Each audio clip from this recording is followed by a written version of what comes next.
So it seems we might be closer to the bottom of the market than previously thought. That's because we're getting some arrests, we're getting some more fraud claims, and we've already seen some bankruptcies. And I'm not kidding. Anyway, I want to share the news with you. This is another wild day in the market, and let's jump right in. So first, crypto fugitive Kwon arrested in Montenegro, minister says. And this is the Korean national. He's been on the run. He's the crypto scammer. And I guess he's been hiding out in Europe. Before, reports are that he was hiding in Singapore, and I was saying I don't think he's probably there, and they turned out to be right. I didn't know which country it was in Europe, but evidently he was using it's like falsified documents as a claim.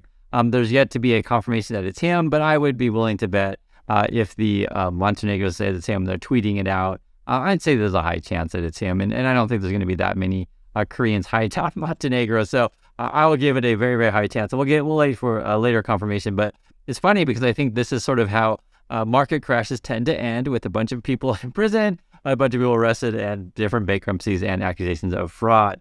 The big one, though, actually today, even over Kwon. Now, Kwon's a big one, but we already kind of knew that he was on the run, and we knew he was a scammer. And he's now arrested. But what we didn't know is Square/Block, whatever they're calling it right now, is accused by Hindenburg, that's the ones who shorted the Indian billionaire guy, Adani, of essentially fraud, is saying here, short seller says Jack Dorsey's payments company inflates user numbers. I'm not making this up, and I'm laughing just because I didn't guess this one. If you guys want to guess this one, let me know. I read through the report. It's pretty long. The title of the thing is, and you can find it on Hindenburg's website, Block how inflated user metrics and frictionless fraud enabled insiders to cash out over 1 billion. The basic gist of it is, obviously if you're in Block and the things are going up like crazy, you don't want to say anything bad about your company. A couple of the things were like the Cash App thing was accepting government stimulus check, and I guess fraudsters were using this to collect more than they should have. And essentially Block could basically see that one particular account was getting, say, 100 stimulus checks, which doesn't really add up. You shouldn't get that many. And, they could have said, reported it or something like that. And this is like the state of Massachusetts. And it was more than that. I'm just giving an example. Is essentially we're accusing these people over at Block of not being in compliance. Essentially, do you see fraud? Do you report it? The other thing as well is I guess they were inflating their user numbers. And there was one thing that was really funny. The Hindenburg people, they evidently made like fake accounts calling themselves Elon Musk and Donald Trump, and could still get things sent to them in the mail. So I guess Block, what they're saying is in compliance in terms of user identity stuff. So I think these are pretty serious allegations.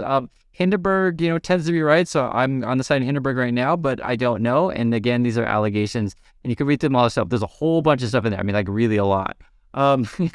It is crazy. And this is Jack Dorsey's Block falls after Hindenburg says it's short the stock.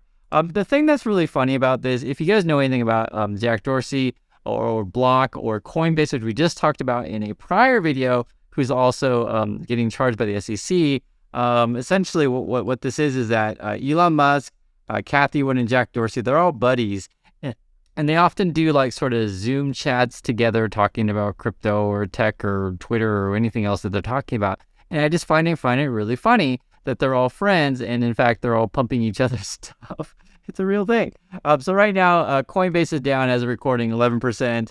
Also, too, you have Block is down 10%. And again, I was saying, I think this might signify towards the end of the market when we're exposing corruption all over and end up being the most high-flying things, which isn't out of the ordinary in terms of market crashes go. And moreover, we got even more crazy news today. Like I said, guys, this is like crazy news day.